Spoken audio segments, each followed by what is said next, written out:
Hi, this is Donna Lewis with the Clark County Park District again, reporting to you from home. So today we're going to talk to you about what to do if you find a baby groundhog.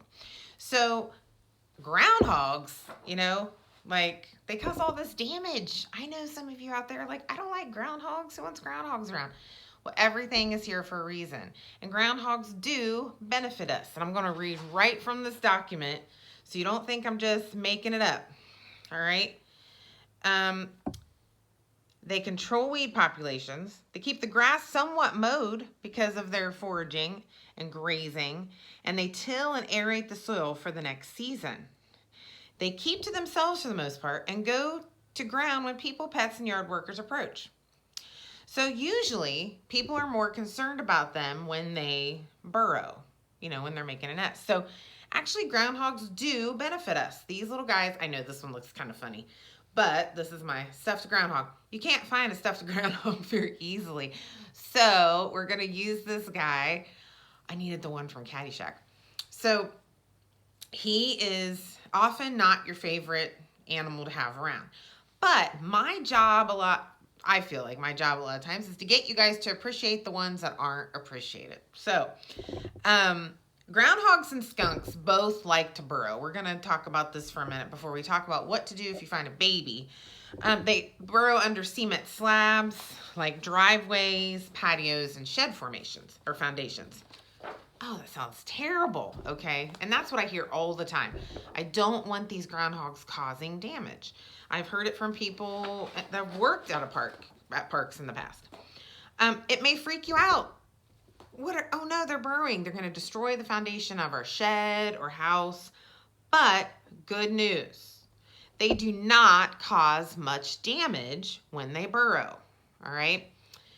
You may be super concerned about it, but I have a shed that's been standing for years at our property, and groundhogs have lived under there for a long time, and it's still solid as a rock. So the groundhog tends to burrow in and leave the foundation and cement structure alone and undamaged.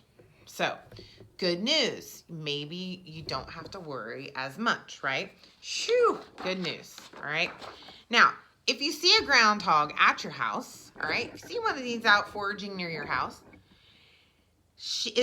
could very likely be a female, especially this time of year. It's April, so the babies are out there. So it's often a mom with babies still in the burrow. So the babies, which are called chucklings, kits or pups, I like chucklings, that's my favorite, will be there from 30 to 45 days. So they breed in early March, all right? So if you see a female around and she could have babies and you're worried, try to give her some time to just raise her young and get them out on their own, and then maybe discourage her to leave the area if it's not a good spot for you. You don't want her there. Maybe your dog's messing with it. Maybe you're still not trusting me on what I'm saying here, okay? About them not causing a lot of damage, or any at all most of the time. So from 30 to 45 days once they have those babies, so it might be midsummer, just leave her alone to raise those chucklings, okay? Those baby groundhogs. All right, so what if there is a baby in your yard and you're like, I think it's by itself, where's mom? And you're worried, okay?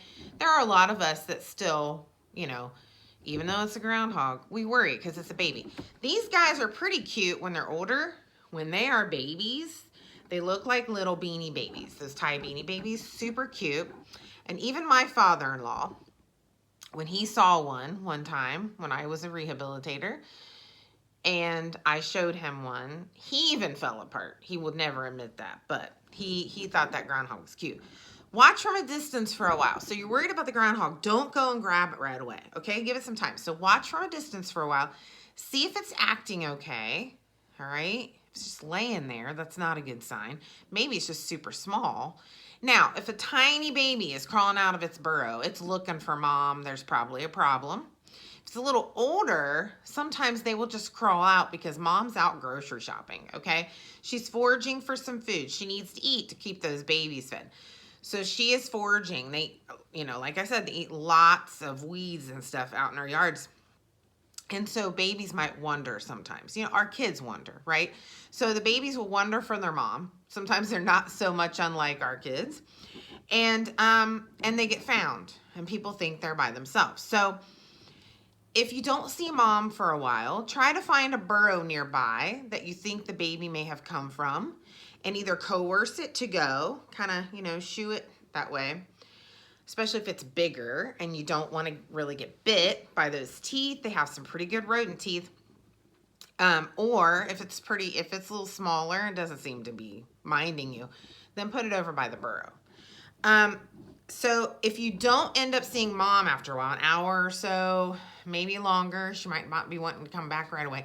But they're very defensive of their babies. They're going to want to feed those babies. So if you don't see mom for a while, you'll want to call a rehabilitator. So now, that all goes out the window if that baby is bleeding. I know it's hard to think of, but we do find those covered in bugs or flies. Okay, it's pretty weak if that's the case. Or acting lethargic. And usually the rule is, it's hard with groundhogs. It's not as hard with like squirrels and stuff. If you pinch the skin and it comes back right away, they're pretty hydrated. If not, you don't really pinch it. But if you pull that skin up and it doesn't go back right away, takes a few seconds, they're pretty dehydrated. Also, they'll have a different look to them. You know, their eyes will be kind of, they look glossy. You know, they just don't look right. And most of us can figure that out, you know, even if we don't work with animals. So if any of that happens, if any of that is seen with a baby, call a rehabilitator right away. Now, if you're in the Miami Valley area, so we're around the Dayton area, you know, Springfield, Dayton area, Troy, Piqua, any of those areas, Bruckner Nature Center is the place to call. Now, you never want to just go there and bring a baby. It's really good to call them first. They may have some extra tips because they do this every day. They work with animals. So call them first, 937-698-6493. Okay? Very important to call them first. They also have some great resources on their website. There's also a hotline, and anyone can call this hotline and get tips any time of the day or night. It's 1-855-WILD-HELP. So a great hotline. A hotline is a super efficient, effective service for people because a lot of times people find stuff early Saturday morning or late in the evening or middle of the night sometimes. You know, you're out putting your trash out or, you know, you get home from work and what is this animal doing outside?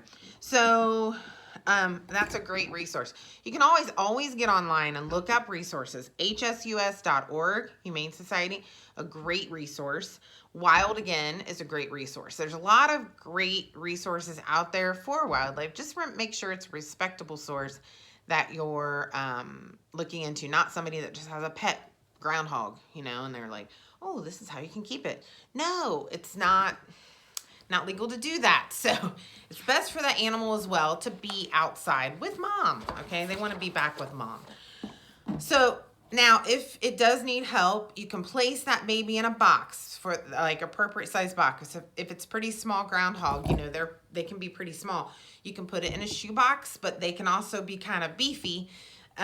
They're like little tiny masses of flesh with no necks, and they're so cute. So you can use a bigger shoebox or one of your bigger shipping boxes. Like, who's not ordering online right now? Okay, so use a box with a towel to make it comfortable. Maybe you have a stuffed animal that you could give it to cling to, and keep it warm and quiet. So by warm, a heated rice pack, okay, covered in a towel, or heated water bottle, but you have to keep checking those. You can use a heating pad on low, but you don't want to cover the whole container with any heat source. You want to give them the option to leave the heat source if needed. So that's what you can do for a baby groundhog. Now, they're not often found because they burrow so far into the ground. These aren't the babies that are usually found, but there's always somebody that will end up finding the groundhog and not knowing what to do. So hopefully this will help. Now, that being said, you're still concerned about that groundhog being on your land. What if you know you have a nest of babies in the ground and you're really concerned about that groundhog causing some damage because you don't really trust what I'm saying here, right? That's okay. I've been there before. So please don't try to get them to move from early March, okay, when they could be having those babies, to midsummer at least. Okay, August is probably even safer.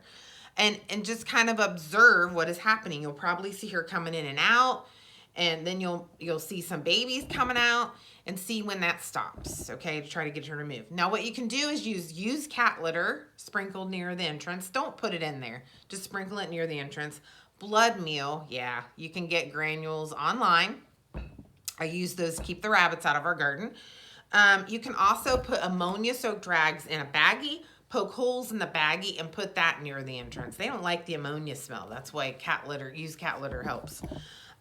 You can also do hanging pie pans, aluminum pie pans near the entrance, or pie, dishes that we use to take dishes to get-togethers. We're not using those a lot right now, right? So you can hang those on a little stake by the entrance, and it moves around, and they don't like that, okay? So those are things you can do to get them to move, but please try to do that when the babies are gone.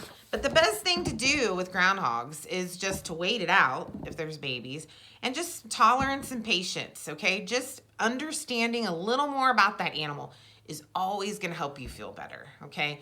Education is always the key. There's some great resources out there on groundhogs, on what you can do and why they're important. I mean, yes, even groundhogs are important. And not only do they help us get rid of weeds and aerate the soil, but they also are a food source for animals like coyote, some, raptors out there, especially if they're younger. But they do provide food, and they do help us out by the food that they eat. So there's always a reason for those things in nature. So tolerance and patience is always best. Trying to live in harmony with that animal. I know it's tough, but you can do it. So I want to thank you for tuning in on what to do if you find a baby animal. And I'm going to try to get some extra information out there on things you can try if you want to get that groundhog to move. If you have any questions, you can always email me at dlewis@clarkcountyparks.org. And remember, you can always ask questions of if you find a baby and it really needs help, call a rehab center, or call that wildlife hotline, the number I gave you. And again, that is, I gotta find it, 1-855-WILD-HELP. Okay, thanks again for tuning in. Until next time, bye-bye.